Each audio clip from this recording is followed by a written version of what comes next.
World War I, almost all women worked at home. There was no such thing as food rationing, and writers could state their opinions in print with the confidence of freedom of speech at their sides. But soon, these everyday pillars of life would be turned upside down when World War I struck. With the men away at war, women took over the jobs of their husbands.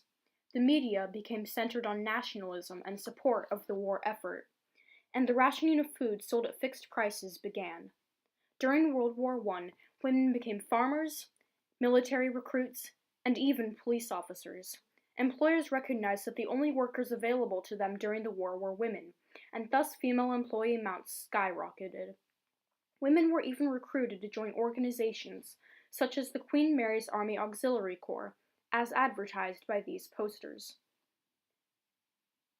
Hundreds of thousands of women earned new jobs because of the war, but for the women who stayed at home, things weren't as straightforward.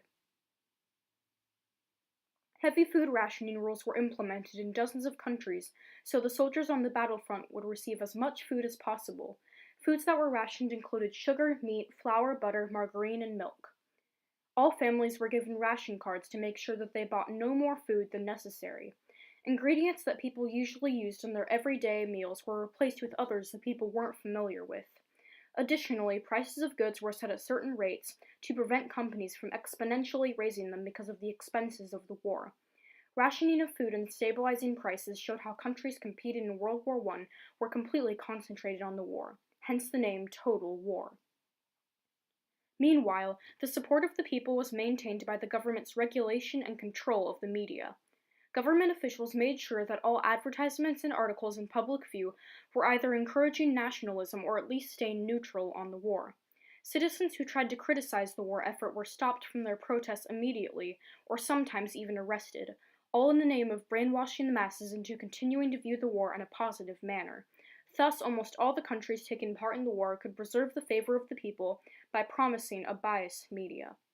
World War I became the catalyst for a complete change of lifestyle for millions of citizens around the world.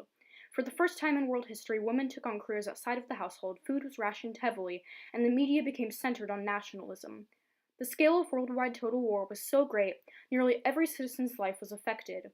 Whether they were drafted into the war, taking on the former jobs with their spouses, or simply dealing with new rationing of food, everyone was experiencing a lifestyle they had never imagined before.